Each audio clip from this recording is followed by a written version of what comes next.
Geno TV, Shana Kitoko. Imagine yo na monde entier balelango makasi. Geno TV nangai, bana kini basepeli makasi. Ba diaspora, bana Congo. Bosunga Geno TV, ekende liboso. Shana munene, Geno TV, Shana munene. Imagine yo na monde entier balelango makasi. Geno TV nangai, bana Congo basepeli makasi. Bana kini, chaîne oiza pour na bino. Pour nga moko dana moni ba image nango par-ci par-là. Donc na sepela ki fort, bana Congo, bana Poto, ba diaspora. Bo s'abonner na chaîne na bino Genor TV, mingi ko lobezati. Boki eza Genor TV. Bo s'abonner massivement, bo soutenir Genor TV, bo soutenir sous manager d'Abisso Franck Ojivadol il est pour naba initiative. Genor TV.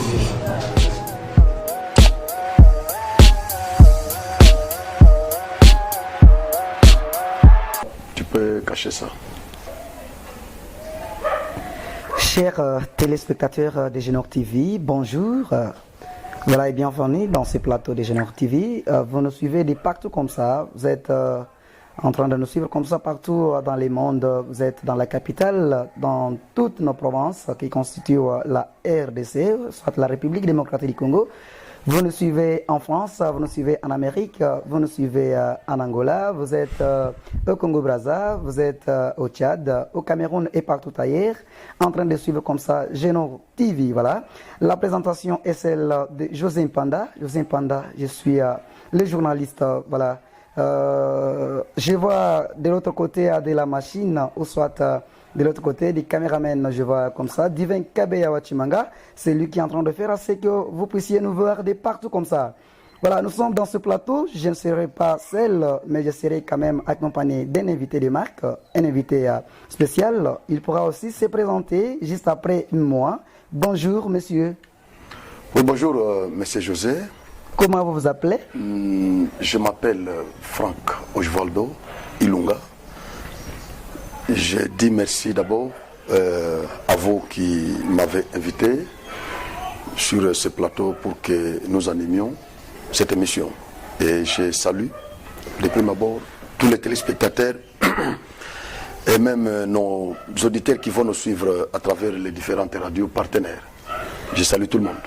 Merci beaucoup Franck Ojvaldo Ilunga. Voilà, je suis très content voilà, de votre présentation, mais je me reste que vous puissiez un peu vous présenter dans l'entièreté, que la population au centre kassaïenne, parce que Genor TV quand même se place au centre de l'Afrique. Nous sommes précisément au Kasaï central, dans la province de nos ancêtres. Vous êtes là, à l'aise dans ce plateau de Genor TV. Vous devez vous présenter dans l'entièreté. Qu'est-ce que vous êtes? La population peut connaître quoi sur vous? Bon, je pense, j'aimerais d'abord me limiter là. Je me mets à votre disposition pour les éventuelles questions. Et dès l'entrée de jeu, je dis que je suis Franck Ojvaldo Ilunga. Je ne vais pas parler de mes titres. Je vais seulement me présenter comme ça, comme un citoyen lambda, parce que je parle ici au nom et pour le compte des citoyens lambda. Je vais être mélangé parmi ces citoyens-là pour que j'aie vraiment le courage de parler ici. Merci beaucoup Franck Ojvaldo Ilunga. Chers téléspectateurs, vous êtes en train de nous suivre comme ça de partout, même dans nos territoires. Vous êtes nombreux et nombreuses en train de nous suivre. Je vous signale que nous sommes dans le plateau de Genor TV. L'invité du jour, c'est Franck Ojvaldo Ilunga, le maître.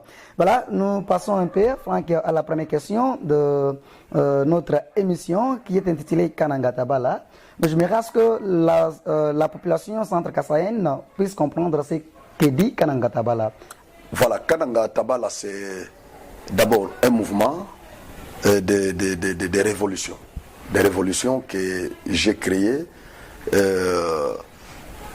pas seulement moi, mais en connivence avec nos compatriotes de la diaspora, les Congolais du Kasaï central précisément, de la diaspora. Voilà, nous avons créé ce mouvement-là de révolution pour éveiller la conscience de la population centre-kassaïenne. Parce que nous avons constaté que cette population, elle est distraite jusque-là. Donc vous voulez dire que la population centre-kassaïenne est distraite, elle est endormie? Endormie, si, endormie, je peux je peux le dire sans embâche, endormis par les discours politiques et politiciens. Et que les différents politiques ou différents acteurs politiques de ces coins amènent ici, devant cette population-là, pour les endormir. Voilà, et ça c'est, je crois, le 3e cycle électoral dans notre pays. Mais jusque-là, Kananga ou Kasaï central, d'une manière synoptique, continue à croupir dans la misère, exacerbée. Voilà, donc il n'y a personne qui pense à sortir cette province de ce gouffre-là de misère qui atteint vraiment son paroxysme. Voilà pourquoi nous avons créé ce mouvement pour éveiller la conscience de cette population centre-kassaïenne, pour qu'elle ne donne pas encore les mandats cette fois-ci, parce que les élections pointent à l'horizon. Que cette population ne donne pas encore du crédit aux différents acteurs politiques qui ne les méritent pas. Franck Osvaldo, je ne vous coupe pas. Voilà. Vous voulez dire que beaucoup de gens viennent pendant cette période avec des discours vains pour dire... Démagogique. Oui, démagogique, pour tromper, je peux dire, à la population. Oui. Maintenant, vous dites quoi? Vous dites quoi par rapport à cela? Voilà, c'est pourquoi nous avons créé ce mouvement-là pour éveiller. Je crois, nous allons faire la sensibilisation. Nous allons faire la sensibilisation par Internet, par différents médias. Nous allons vraiment faire la sensibilisation parce que le moment est vraiment crucial. Le moment est crucial. Ça fait 5 ans. D'ici là, 5 ans, le quinquennat de Félix va atteindre son bout. Oui. Mais Kasaï central, jusque-là, continue toujours dans la misère. Mais quand même, les projets de Chitkaten, les projets de 145 territoires, quand même, ça marche. Oui, je peux compter sur les projets de 145 territoires. Oui. Je peux compter sur ces projets. Mais quant au projet Chitkaten, j'ai toujours considéré ce projet-là comme une fiction kassaïenne. C'est vraiment fantasmagorique. Ce sont des Kassaïens qui pensent à ces projets-là, mais c'est un projet qui n'existe pas. Donc vous dites que ça ne pourra pas se réaliser? Non, ça n'existe pas, cette histoire-là. Donc les politiciens veulent nous lier là-bas, ils veulent nous distraire, vous voyez, ils veulent nous distraire pour que nous ne pensons pas à autre chose. Parce que le développement, ils veulent nous montrer que le développement de notre province est tributaire de la construction ou du fonctionnement de Chitkaten. Et pourtant, ce n'est pas ça. Nous avons Chitimbombo, par exemple. Mais pourquoi ne pas réhabiliter cette Chitimbombo qui ne coûte absolument rien, qui peut parfois nous coûter 35 millions, quelque chose comme ça. 35 millions de dollars. Et pourtant, la Chitkaten là, ça coûte 200 et quelques millions de dollars. Et vous voulez dire que le député, ou soit le gouvernement que nous avons, n'a pas travaillé bien? Et non, il faut maintenant un autre, il faut remanier. Je ne suis pas dans cette logique-là pour dire que le gouvernement n'a pas bien travaillé. Je suis dans la logique telle que le projet de Chitkaten n'a pas commencé avec Félix Antoine Tshisekedi. Oui, ça c'est vrai. Il a trouvé ce projet-là. Oui. Mobutu a laissé ses projets. Oui. Kassavubu a laissé ses projets, il est parti. Laurent Désiré Kabila, il a laissé ses projets. Oui. Joseph Kabila, qui a fait 18 ans au pouvoir, a laissé ses projets. Et Félix, qui en a fait 4 ans maintenant, il l'a trouvé. Et d'ici là, son mandat va atteindre son bout. Et le projet est toujours là. C'est ce qui me pousse à inférer, à déduire que c'est une fiction kassaïenne. C'est une fiction kassaïenne, c'est-à-dire c'est quelque chose imaginaire, c'est quelque chose qui n'a jamais existé. C'est ainsi que vous révolutionnez maintenant le centre kassaïen. Voilà, je veux intercepter la conscience et la perspective de la population centre kassaïenne de ne pas être focalisée sur ces projets-là, de ne pas attendre ces projets-là. Sinon, cette province va continuer toujours à croupir dans cette misère, ici, exaspérée. Je veux que la population soit éveillée, que nous réclamions autre chose auprès du gouvernement. Que ça ne soit pas seulement la Chitkaten ou les chiites, toutes les chiites du Kasaï central, mais que nous réclamions autre chose. Il y a beaucoup de secteurs qui peuvent développer ces pays. Et c'est cette province, ce n'est pas seulement ces chiites-là. Merci. Voilà. Merci beaucoup à Franck Ilunga, Osvaldo. Je pense que chers téléspectateurs, vous êtes en train de nous suivre comme ça. Nous sommes dans le plateau de Génor TV. Voilà, nous passons un peu, Franck Osvaldo Ilunga.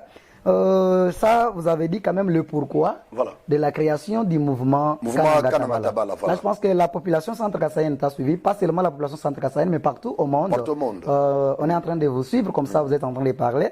J'aimerais que vous puissiez encore me répondre encore.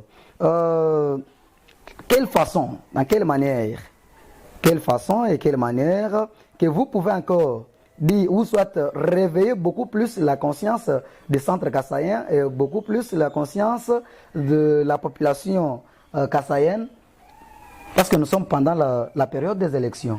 Voilà, les gens se sont enrôlés. Il y a de ceux-là qui ont fait 4 cartes, les autres 5, les autres 2, les autres 3. Or, nous sommes en train de chercher quand même à faire quelque chose. Mais quand les gens arrivent et parviennent à faire 2 cartes, 3 cartes, ils seront interdits de ne pas passer aux élections. Vous, maintenant, étant Kanangé, qu'est-ce que vous dites? Voilà, je crois par rapport au procédé, je suis d'abord un homme de médias. Oui. Je suis un homme de médias, c'est une voie la plus plausible pour moi, pour faire passer les messages, réveiller la conscience de la population centre-kassaïenne. Nous avons les chaînes en ligne, nous avons les chaînes locales. Je crois que ça constitue pour moi un moyen par lequel je pourrais faire passer les messages et sensibiliser également d'autres Kanangais qui seront d'accord avec nous pour qu'ensemble puissions éveiller la conscience surtout les citoyens lambda, surtout de la conscience des citoyens lambda pour qu'ils soient éveillés. Ça c'est un. Par rapport à la deuxième question que vous m'avez posée, je crois qu'il y aura la révision des fichiers électoraux. Oui. Il y aura la révision des fichiers électoraux, oui. C'est aussi un fait que je déplore parce que quand vous prenez 2-3 cartes, vous vous enrôlez 2-3 fois, 4 fois, dans des centres différents, ça pose du coup un problème. Nous en avons remarqué. Quand il y aura la révision de ces fichiers électoraux, oui. il y aura beaucoup de noms qui seront supprimés. Voilà pourquoi je peux lancer ce message sans embâche à la population centre-kassaïenne de ne pas tomber dans ces pièges. Je crois que cette fois-ci, on nous a donné beaucoup de centres ici, au Kassai central. Oui, ça c'est vrai. Alors nous devons capitaliser ça. C'est une bonne chose. Alors je lance ce message à toute la population centre-kassaïenne de ne pas tomber dans ces pièges. Je dirais que vous n'êtes pas la première à lancer le message, mais les gens sont toujours compliqués. Ils ne parviennent pas à comprendre ce que les gens lancent comme message. Vous n'êtes pas le premier. Vous avez pleinement raison. Je ne suis pas la première personne à lancer ce message ici, mais cela ne va pas m'interdire de le faire. Je dois toujours le faire. Je dois corroborer les idées de mes précédents qui ont lancé ce message. Nous allons toujours continuer à demander à la population centre-kassaïenne, comme il y a eu la prorogation des opérations d'enrôlement, nous allons continuer toujours à lancer les messages à cette population pour qu'elle ne tombe pas dans ces pièges. Mais j'ai compris qu'il y a de ces gens-là qui n'ont pas eu encore les cartes jusqu'à présent. Et ils partent dans des centres, on leur complique, et puis ils rentrent sans carte. Nous avons des informations pareilles. Oui, ce sont des irrégularités que nous déplorons. Moi-même, là, je suis allé me faire enrôler. J'ai discuté avec une dame, la dame qui m'avait suivi dans ces opérations. J'ai discuté avec elle, je lui avais posé cette question. Elle m'a dit qu'ils connaissent beaucoup de difficultés au niveau technique. C'est ce qui est à la base. Ce n'est pas la mauvaise foi des dirigeants. Ce n'est même pas la mauvaise foi des agents de la CENI, mais c'est lié à la technique. Mais cela ne va pas empêcher cette population d'aller s'enrôler. Parce que j'ai même dit, je pense, mon frère, donne-moi la Constitution là. Donne la Constitution. Voilà, merci. Voilà. Je vais profiter par cette occasion de faire comprendre quelque chose à la population. Parce que ça, c'est la Constitution, c'est, je l'ai toujours dit, c'est le contrat social qui nous régit, nous les dirigés et nos dirigeants. C'est ça. La Constitution, c'est la loi suprême du pays. C'est-à-dire, c'est la loi qui régit notre État. Fondamentalement. Voilà, c'est la loi qui garantit nos droits et obligations. Voilà pourquoi je ne peux pas terminer cette émission sans lire ne serait-ce qu'un article de la Constitution. Je suis dans l'article 5 de cette Constitution du 18 février 2006, telle que révisée en 2011. Voilà. Qu'est-ce que l'article dit? La souveraineté nationale appartient pas au président de la République, pas au Premier ministre, pas au président de l'Assemblée nationale, mon autorité morale, Joe Biden, Vicky Simbi, Christophe Mbosso Kodjapouanga. Mais la souveraineté nationale appartient au peuple. Vous comprenez? Le premier souverain, c'est... C'est-à-dire les souverains primaires, c'est le peuple. Le peuple, oui. La souveraineté de ce pays... C'est ainsi que Félix... n'appartient pas, oui. C'est ainsi que Félix, il a le slogan tel que le peuple d'abord. Ça, d'abord. c'est le slogan de l'IDPS. C'est normal, le peuple d'abord, c'est une bonne chose. Mais ça correspond aussi avec... Oui, ça correspond. Oui, l'IDPS, c'est un parti démocrate que nous tous nous connaissons. Oui. Voilà, c'est un parti démocrate. Voilà, le peuple d'abord, ça correspond à cet article, à cette disposition ici. La souveraineté nationale n'appartient pas au chef de l'État, non. Félix Antoine Tshisekedi, c'est un locataire de la cité de l'OIA. Comme Kabila l'était aussi. Comme toi, tu peux le devenir demain. Mais ici, la souveraineté nationale appartient au peuple. Est-ce que ce peuple est conscient? C'est ça l'objectivité de notre campagne. L'objectivité de la création de ces mouvements de révolution. Il faut que la population centre-kassaïenne comprenne que la souveraineté de ce pays n'est pas entre les mains des dirigeants.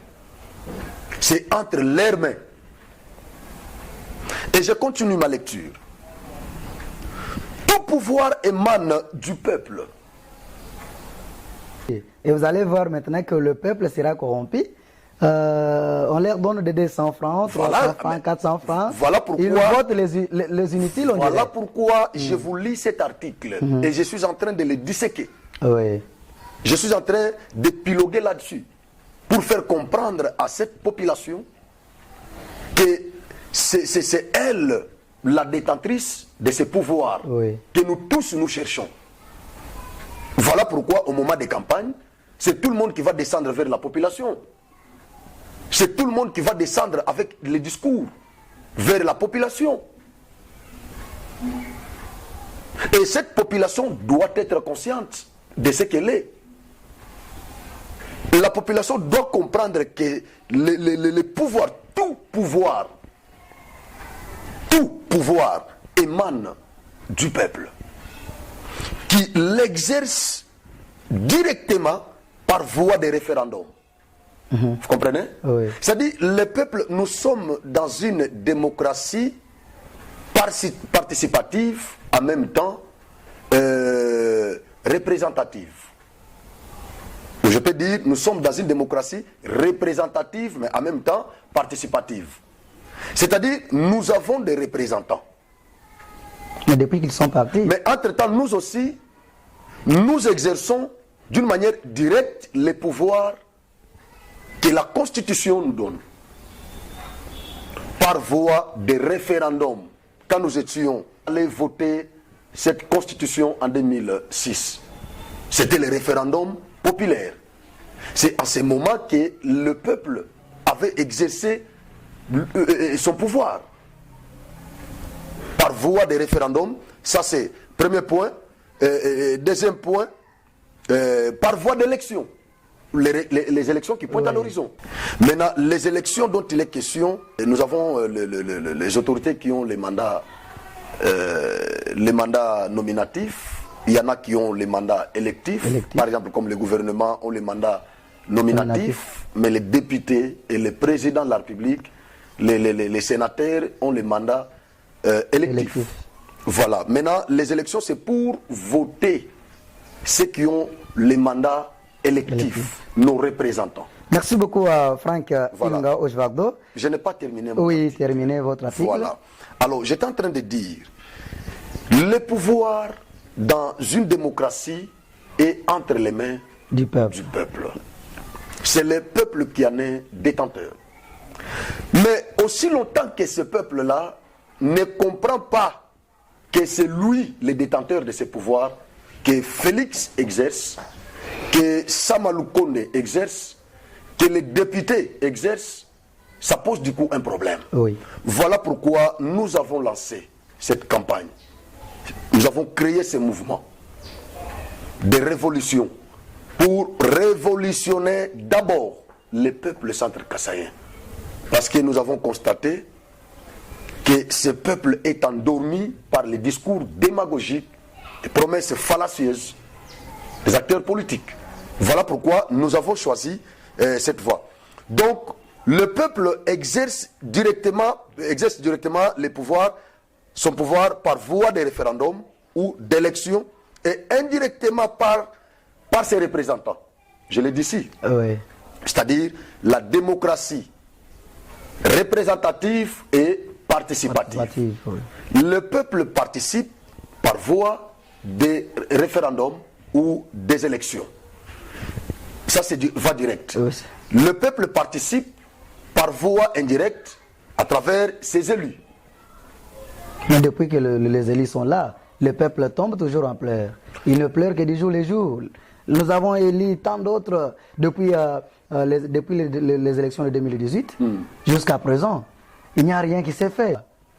Depuis qu'ils sont partis, les autres sont à Kinshasa, à Lubumbashi. C'est ainsi que j'aimerais un peu vous poser la troisième question, Voilà. qui est de savoir qu'est-ce que le peuple centre-kassaïen, pas seulement le peuple centre-kassaïen, mais c'est là qui nous écoutent de partout. Parce que je demanderai un peu aux téléspectateurs de s'abonner massivement à Génor TV pour un peu comprendre ce qui se passe. Ça fait trop mal quand nous parlons comme ça. Le peuple réclame leurs droits. Nous avons élu le député. Ils vont aller nous représenter, comme vous avez dit, nous avons la voix représentative. Voilà. Ce sont les députés qui partent représenter le peuple. Et maintenant, le peuple nous ont élus, nous députés, nous devons aller maintenant les représenter. Nous ne voulons pas entendre de plaire. C'est ainsi que je profite là pour vous poser un peu la troisième question. Vous, en tant que Kassaïen, qu'est-ce que le peuple peut aussi recevoir comme une information précise? Qu'est-ce qu'ils peuvent retenir pour quitter maintenant dans cette distraction ou pour les révolutionner ou les réveiller? Voilà pourquoi j'ai lu l'article 5 de notre Constitution qui nous régit. Parce que nous tous, nous retrouvons dans cette Constitution. Nos droits, nos libertés, nos obligations sont prévus dans cette Constitution. Voilà pourquoi j'ai lu cet article ici. Pour que le peuple le comprenne et qu'il prenne conscience. L'heure est grave. Par rapport à votre phrase introductive, vous avez déploré la léthargie, la nonchalance, négligence de nos représentants dans cette législature. Vous avez pleinement raison. En tant qu'éducateur des masses, je ne dois pas utiliser les langages qu'utilisent les communs des mortels pour s'attaquer toujours aux députés, tout ça. Oui, nous pouvons le faire. Je sais quand est-ce que je peux le faire et je sais quand est-ce que je ne peux pas le faire. C'est sûr. Comme pour le moment, les députés n'ont pas la mission de construire les routes. Dans leurs prérogatives, cette mission ne figure pas. Les députés n'ont pas la mission de construire les écoles, les hôpitaux et ainsi de suite. Les députés ne sont pas dans l'exécutif. Mais s'ils le font, c'est pour aider quand même la population. Oui, les députés, s'ils le font, c'est par bonne foi, bonne volonté, s'ils ont des moyens. Et moi, je pense, cela est dû par le fait que les mêmes députés, lorsqu'ils viennent se présenter, solliciter les mandats auprès du peuple, ils apportent toujours un discours tel que une fois élu, je ferai ça, je lancerai les ponts à telle rivière, je ferai ça, je vais vous construire l'école là-bas. Vous voyez? Oui, ce sont des promesses que j'ai toujours qualifiées de promesses fallacieuses. Les discours démagogiques. C'est ce qui fait que dans l'imaginaire collectif du peuple... Moi, je vis un député lors de la campagne. Il est devant la population, il leur dit, nous allons nous partager mon salaire. Si je serai élu, je vais toucher par exemple 100 000 francs. Vous aurez aussi 50, moi aussi 50. Donc les 50 là, c'est pour vous construire les écoles, les hôpitaux. Mais jusqu'à présent, cette population est en train de pleurer. Et c'est-à-dire que la population maintenant s'est décidée que cette fois-ci, nous allons voter l'utile. Et maintenant, vous dites quoi? Je vais arriver là-bas. Oui. Je vais arriver là-bas, mais je vais d'abord conscientiser la population centrale-cassaïenne. Oui. Pour qu'ils ne tombent pas dans ces pièges-là. Et je crois, à la fin de mon intervention, ils vont comprendre là où je suis en train de partir. Les candidats qui viennent avec de tels discours, eux-mêmes ne comprennent pas le rôle d'un député. Voilà pourquoi la population, au retour, ils attendent les écoles, ils attendent les routes, ils attendent des députés beaucoup de choses dans les cadres d'infrastructures. Et pourtant, les députés ne sont pas censés le faire. En tant qu'un juriste, je crois que les compétences sont d'attribution. Est-ce que les députés ont la compétence de construire les écoles publiques, de construire les routes pour le peuple? Non. S'ils les font, c'est par bonne volonté, mais ils ne sont pas obligés. Il n'y a aucune loi qui les oblige de les faire. Et donc, ils ne peuvent pas amener de tels discours devant les électeurs. C'est pas bien. Parce qu'ils dépravent nos mœurs. Ils dépravent notre façon de voir les choses. C'est ça le problème. Ils dépravent même le comportement des électeurs. Parce qu'ils incliquent dans les chefs de ces électeurs ces idées-là qui n'existent même pas. Au regard de cette constitution, ça n'existe pas. Mais vous dites une fois élu, je ferai ça. Non. Les députés élus, légitimes du peuple, il a pour mission de légiférer les lois qui vont régir la République. La deuxième mission, c'est de contrôler les entreprises publiques et les gouvernements, les dirigeants. J'ai toujours parlé du contrat social qui nous lie, qui nous régit, nous, les dirigés et les dirigeants. Dans ce contrat social, les représentants du peuple, les députés, sont considérés comme les gérants du peuple auprès du gouvernement, auprès des dirigeants. Ils contrôlent leur façon de diriger la République. Mais ils ne dirigent pas. C'est comme ça que dans d'autres pays, les émoluments ou les salaires des députés n'est pas fixé. Les salaires d'un député, dans un pays par exemple comme en Chine, les salaires des députés n'est pas connu, n'est pas fixé par une loi. Donc vous voulez dire que chez nous, la loi confirme l'émolument? Mais la fois passée, nous avait parlé ici de 21 000. Il y en a qui parlaient de 15 000, il y en a qui parlaient de 17 000, tout ça. Il y avait un imbroglio autour de cela. Et mais vous dites que si les députés parviennent à faire des histoires telles que construire les écoles, les hôpitaux pour la population, ils sont en train de dépraver, soit de corrompre la population. Non, pas dépraver. Construire, ce n'est pas mauvais. Ils le font. C'est par bonne foi, bonne volonté, mais ils ne sont pas obligés par une loi. Mais je condamne les discours lorsqu'ils viennent solliciter les pouvoirs, les mandats auprès du peuple. Et quand ils tiennent les discours tels que, une fois élu, je vais faire ça, je vais vous construire ça, je vais lancer les ponts là-bas, je vais faire ça, je vais partager mon salaire. Non, ça c'est pas normal. C'est pas normal. C'est pas normal, ça c'est dépraver le comportement de nos électeurs. Merci beaucoup Franck. Alors ils doivent enlever ça. Congolais, enlevez ça dans vos têtes. Les députés ne construisent pas les écoles. Les députés ne construisent pas les routes. Les députés n'exécutent aucun projet. Les députés, c'est un stimulus. C'est comme ça que je peux, si j'étais un psychologue, voilà. C'est-à-dire c'est les députés qui stimulent les gouvernements. Voilà. Vous comprenez? Les dirigeants pour qu'ils fassent mieux. Voilà. C'est ça le problème. Et nous, quand nous sommes menacés, quand nous sommes paupérisés, quand nous vivotons, nous allons crier aux députés. Nous allons les menacer pour qu'ils aillent à leur tour menacer aussi le gouvernement. Et quand il y a un ministre parfois qui ne travaille pas bien, nous allons crier aux députés pour que les députés les défenestrent du gouvernement. Franck Ilunga, il y a de ces députés-là, quand ils viennent comme ça, ils reçoivent quand même les doléances du peuple, ils partent maintenant là-bas, ils arrivent là-bas, quand ils parlent, on les corrompt. Il y a de ces députés-là, quand ils arrivent là-bas, on les corrompt. Beaucoup sont venus ici, ils ont parlé, nous, quand nous allons partir là-bas, il y a même de ces députés-là que nous avons interviewés. En interviewant ces députés-là, ils nous disent, nous, quand nous partons là-bas, ce n'est pas nous qui parlons, mais il y a de ces députés-là qui parlent. C'est-à-dire qu'il y a des catégories des députés qui parlent à l'Assemblée, au niveau national. Il y en a d'autres qui ne parlent pas, ils sont là seulement les ouïstes. On dit, qui sont pour? Oui. Qui ne sont pas pour? Oui. Mais il y a de ceux-là qui parlent. Mais à des fois, ils sont corrompus. C'est ainsi que vous les voyez. Ils partent là-bas, ils ne disent absolument rien, ils reviennent ici. Voilà, nous condamnons aussi ces faits, la kleptocratie. Dans un pays comme le nôtre ici, quand nous avons des représentants qui sont corrompus, ça pose du coup un problème. Ça pose un problème parce qu'ils sont censés défendre les intérêts du peuple. Ils ont les mandats nationaux, bien sûr.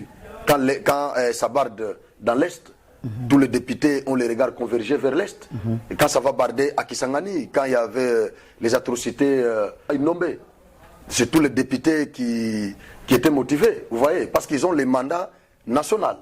Ils ont les mandats nationaux. Et Kananga aussi figure dans cette liste-là des provinces du Congo. C'est-à-dire, vous êtes, parce que j'ai toujours condamné ce langage-là, quand vous posez cette question à un élu de ce coin, du Kassai central, pourquoi à l'hémicycle vous ne parlez pas en faveur de cette population centre-kassaïenne? Pourquoi vous ne défendez pas les intérêts du Kassai central? Et qu'est-ce qu'ils nous disent? Voilà, donc ils nous disent qu'ils ont un mandat national, ils n'ont pas les mandats provinciaux, ce sont des sénateurs qui ont les mandats provinciaux, qui défendent, qui représentent les provinces, mais eux ont les mandats nationaux, tout ça. Alors, j'ai toujours posé cette question à ces députés. Kassai central ne figure pas sur la liste des provinces du Congo. Mais si vous parlez de Maniema, si vous parlez de Kisangani, si vous parlez du Bas-Congo, du Kivu, mais pourquoi ne pas aussi parler du Kassai central? Pourquoi ne pas aussi, quand il s'agit du Kassai central, là c'est provincial, vous n'avez pas le mandat provincial, vous avez le mandat national. Mais quand il s'agit du Graba-Nounou, là c'est national. Quand il s'agit du Maniema, c'est national. Du Kivu, c'est national. Bas-Congo, Mandaka, les autres problèmes, c'est pas mauvais, c'est national. Mais quand il s'agit de votre base, la province qui t'a donné les mandats, là ce n'est pas national. Parler du Kassai central à l'hémicycle de l'Assemblée nationale, c'est pas national. Ça c'est ce que j'ai toujours déploré. Donc, national, pour que les mandats soient considérés des nationales, il faut parler de Maniema, parler des autres provinces. Mais quand tu parles de la province qui t'a donné les mandats, là ça devient local. Tu deviens provincial, tu deviens local. Ça c'est ce que j'ai toujours déploré. Et donc, les députés ayant les mandats nationaux, Kananga figure sur la liste des provinces du Congo.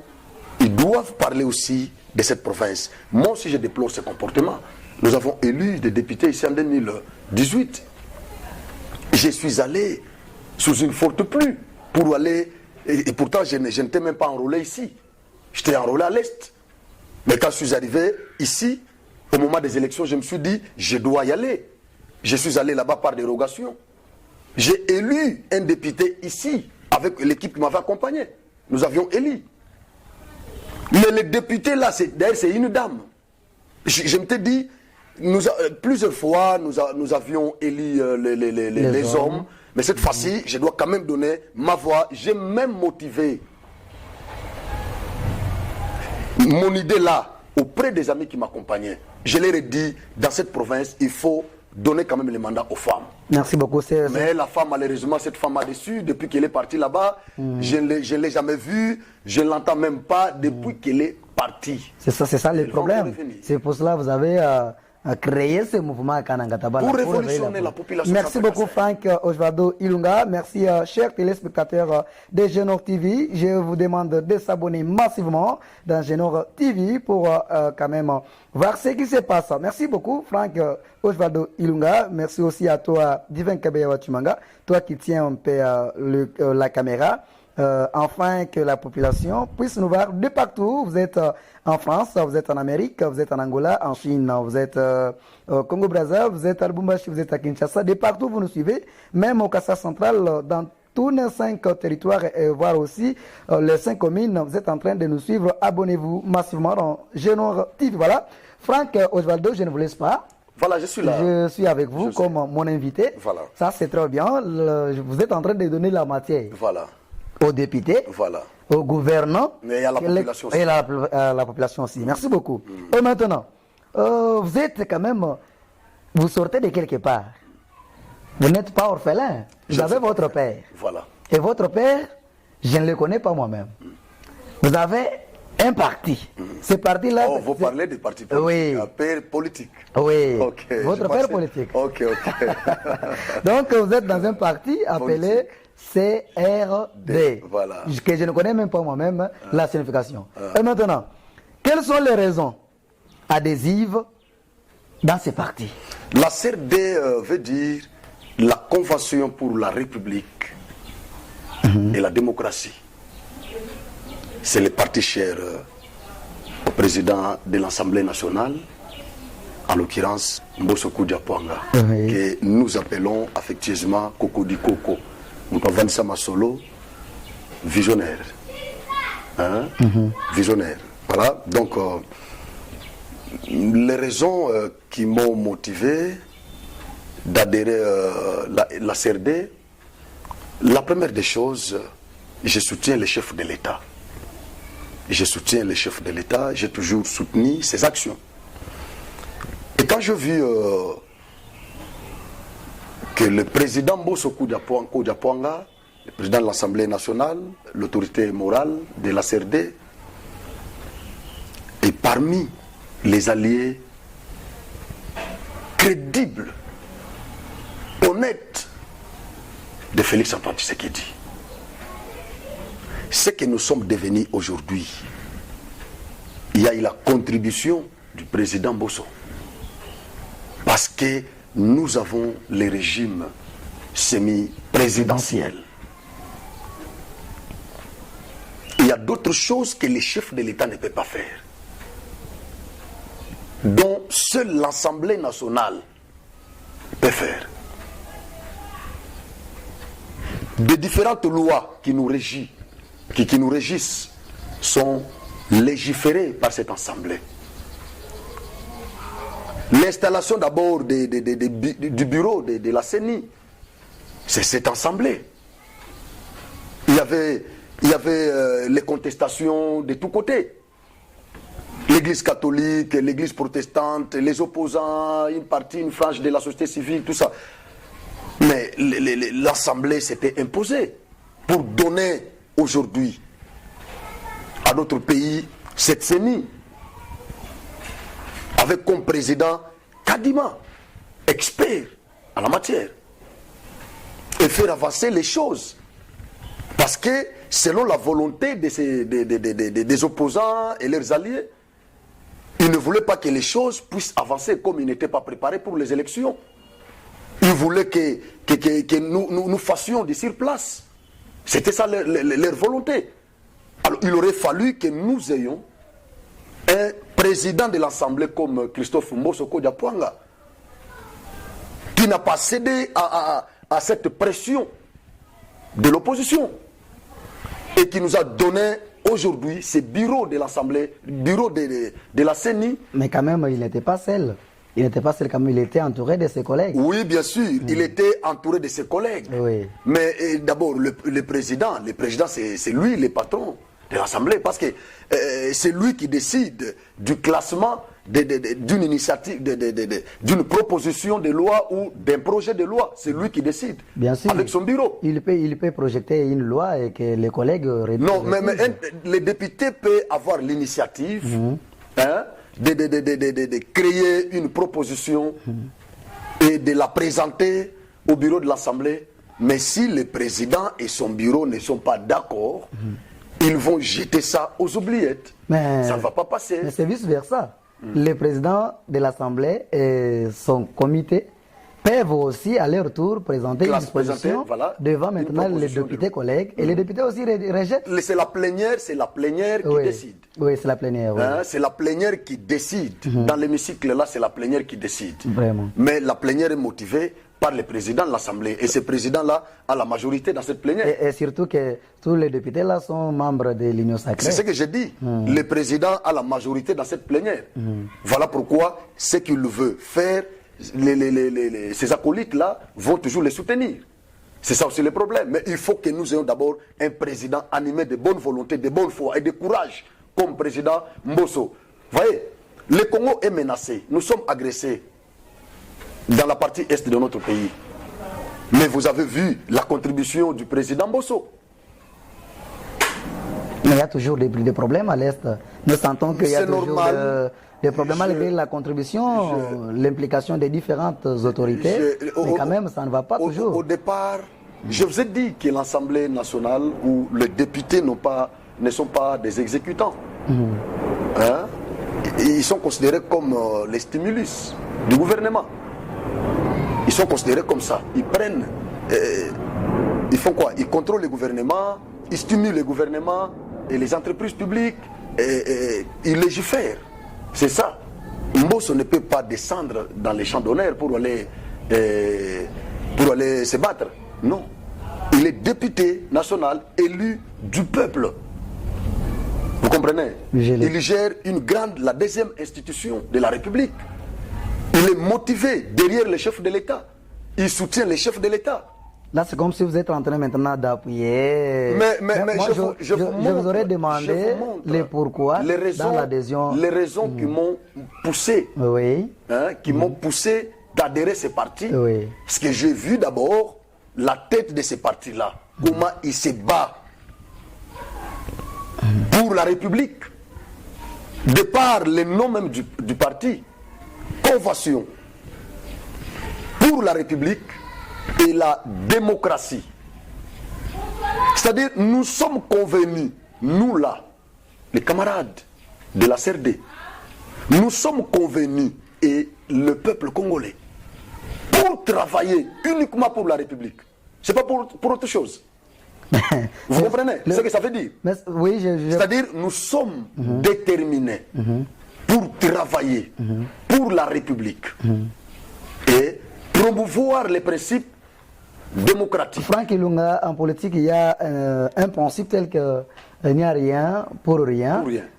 Si peut-être que vous parlez comme ça, c'est parce que vous n'avez pas encore quelque chose. Et au moment voulu, vous avez le pouvoir et vous allez changer le langage. Je ne change le pouvoir, bien sûr que le pouvoir corrompt, le pouvoir déprave. Oui. Mais moi, je pense que dans ces pouvoirs, il y en a aussi qui ne sont pas corrompus par les pouvoirs. Vraiment. Hein? Nous prenons l'exemple de Félix Antoine Tshisekedi. Nous prenons l'exemple de mon autorité morale, Christophe Mbosso Kodiapwanga. Vous comprenez? Il y en a encore beaucoup qui ne sont pas dépravés, corrompus par les pouvoirs. Ils sont là, ils travaillent pour le Congo. C'est comme ça que nous, dans la CRD, nous sommes convenus, décidés, de travailler pour la République démocratique du Congo et promouvoir les principes démocratiques dans notre pays. Parce que nous avons accepté ce système démocratique.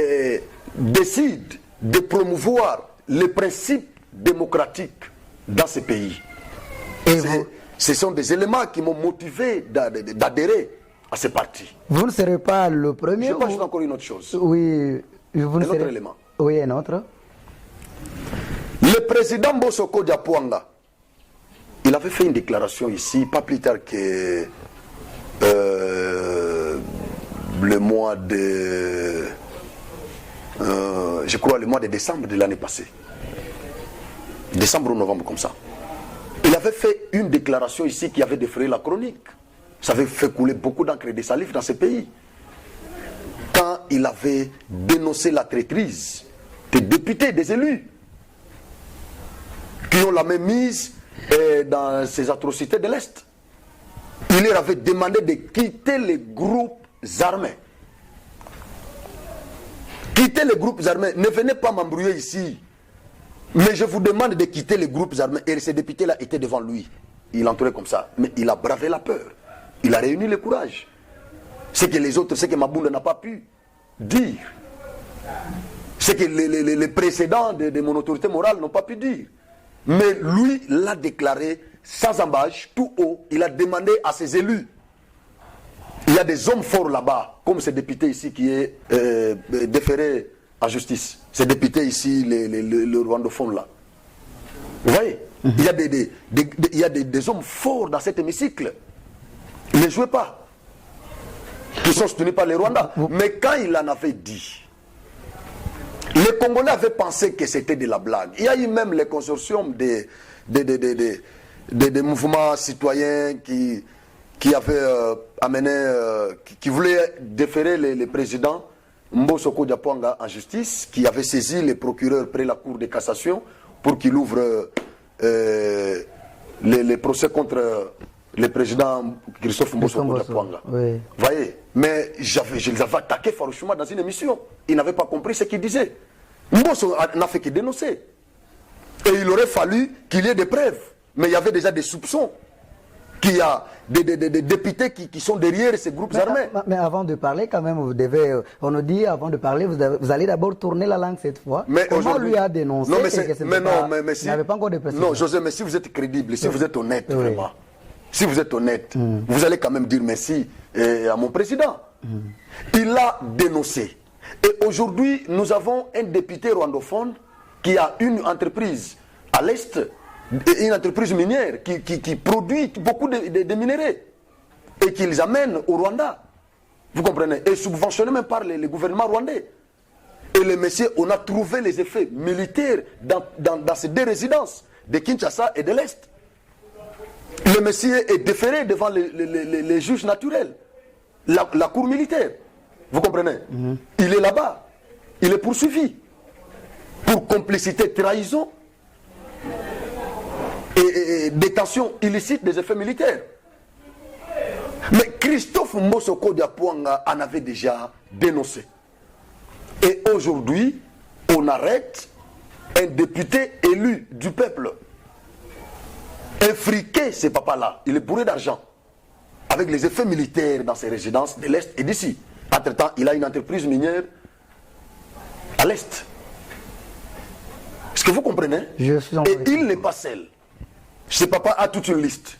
Il va citer parce qu'il veut collaborer maintenant avec la justice. Il a toute une liste qu'il voit. Il va citer les noms dans quelques jours ici. Il y en aura aussi. Il y en a maintenant qui tremblent. Il y en a qui tremblent dans l'hémicycle là du Palais du Peuple. Il y a d'autres députés là-bas qui tremblent maintenant. Ils ont peur. Ils ont maintenant oublié leur discours envers la population. Mais Mbosso en avait déjà dit, clairvoyant. Visolongo, Viso Kingidi là. Il en avait déjà dit. Voilà. Et aujourd'hui, vous le voyez s'accomplir. Voilà, merci beaucoup Franck. Il faut dire merci à mon autorité morale. Christophe Mbosoko Diapwanga. Merci beaucoup, merci beaucoup. Je pense que vous ne serez pas la dernière personne quand même à adhérer dans ces partis, conventions pour la République. La convention pour la République et la démocratie. Merci beaucoup. Nous travaillons pour la République. Merci beaucoup. Vous n'êtes pas le premier ni le dernier. Donc, il y a aussi des places réservées pour d'autres personnes. Il y en a. Et maintenant, qu'est-ce que vous dites? Non, mais si vous voulez, vous venez. Tout le monde qui veut adhérer la CRD, qu'il vienne. La porte est grandement ouverte. La porte est grandement ouverte. Nous avons une interfédération ici, qui est chapeautée par camarade interfédéral Kadima Adama. C'est lui qui chapeaute l'interfédération d'ici. Il a une équipe très forte. Vous avez vu comment j'ai été accueilli. Donc chez vous, il n'y a que l'équipe. L'équipe est toujours forte. Mais oui, parce que nous sommes motivés pour travailler pour la République. Vraiment. C'est ça. Partout où il y a la CRD, les camarades sont toujours motivés. J'étais dernièrement à Chikapa. J'ai trouvé les camarades motivés. Motivés. Vous avez vu comment on m'a écrit ici. Vous avez vu comment c'était fait. C'était une mobilisation d'un seul jour. Mais vous avez vu comment on m'a accueilli, on m'a accompagné. Au centre d'enrôlement pour me faire enrôler. C'était terrible. C'est ça la CRD. En tout cas, merci beaucoup Franck Ilunga. Je suis très content vraiment, chers téléspectateurs. Voilà, vous êtes en train de nous suivre comme ça sur Genor TV et une chaîne qui fait la fierté quand même de la RDC, une chaîne qui nous met à l'aise, qui vous met à l'aise. Nous vous demandons de s'abonner massivement. Je vous signale que l'invité du jour c'est Franck Osvaldo Ilunga, le maître. Voilà. Du côté caméra, c'est qui est ce divin Kabeya Chimanga. José Mpanda, je suis à la présentation. Merci beaucoup à Franck Ilunga. Je pense que nous sommes à la dernière question. Il n'y a pas de problème. Je suis là pour servir le peuple. Vous avez parlé. Nous avons dit que Kananga Tabala, c'est un mouvement révolutionnaire. Oui. Un mouvement des réveils. Des consciences. Voilà, des consciences encore. Des rappels. Oui. Voilà, c'est ça. Maintenant, la population est en train de nous suivre. C'est presque partout dans le monde, on nous suit. Qu'est-ce que vous dites comme fait message, comme votre dernier mot envers la population? Qu'est-ce qu'ils peuvent retenir? Quand vous avez votre carte d'électeur, ça va vous permettre d'exercer votre droit de vote. À l'époque, le droit de vote n'était pas accordé aux incultes, aux citoyens lambda, aux pauvres.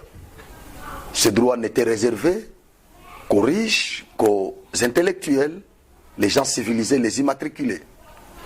Mais avec ce vent de la démocratie, aujourd'hui, ce droit est accordé à tout le monde. Même si vous êtes démunis, vous n'avez rien, vous êtes considéré comme un fond vide, inculte dans la société, mais vous avez ces droits inaliénables. Vous avez ces droits que vous ne pouvez pas céder. Vous avez ces droits-là que vous devez impérativement exercer au moment des élections pour voter les dirigeants, les représentants, voulais-je dire. Oui, dirigeants, parce que le président de la République aussi sera élu par vous. Alors, vous devez exercer ces droits de vote pour élire l'utile. Élire cette fois-ci les gens conscients, les gens normaux, créés à l'image de Dieu, et non les bonobos de la forêt équatoriale. Les gens qui viennent solliciter votre pouvoir, votre clémence, votre sympathie, et à la fin, il vous reste 2 minutes, Franck. Il se comporte en animal. Alors, je vous demande de voter cette fois-ci utile. Ne suivez pas les foufous qu'on va vous donner. Ne suivez pas Bilamba Bijiba nous fait chez Moussangweo. Quand nous l'on dit Bidjato, Sungulai Muntu du motivé, ou du Mokuno Kuila, quoi qu'il Moussokwetueu, beaucoup Sungila.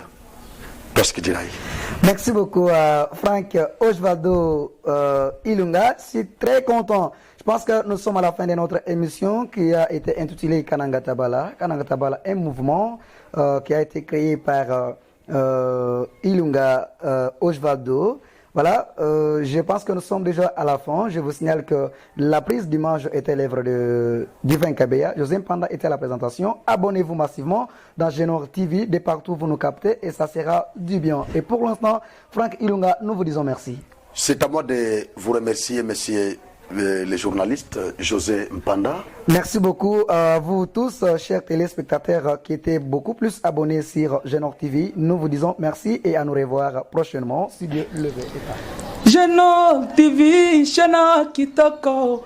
Image na yo na monde entier balelango makasi. Genor TV nangai bana kini basepeli makasi. Ba diaspora bana Congo. Bosunga Genor TV ekende liboso. Shana munene, Genor TV, Shana munene. Image na yo na monde entier balelango makasi. Genor TV nangai bana Congo basepeli makasi. Bana kini chaîne oza pona bino. Pour nous dans moni ba image non par-ci par-là. On a sepela qui fort, bana Congo bana poto ba diaspora. Bo s'abonner na chaîne na bino Genor TV, mingi ko lobezati. Boki eza Genor TV, bo s'abonner massivement, bo soutenir Genor TV, bo soutenir sous manager d'Abisso Franck Ojivadol il est pour naba initiative. Genor TV.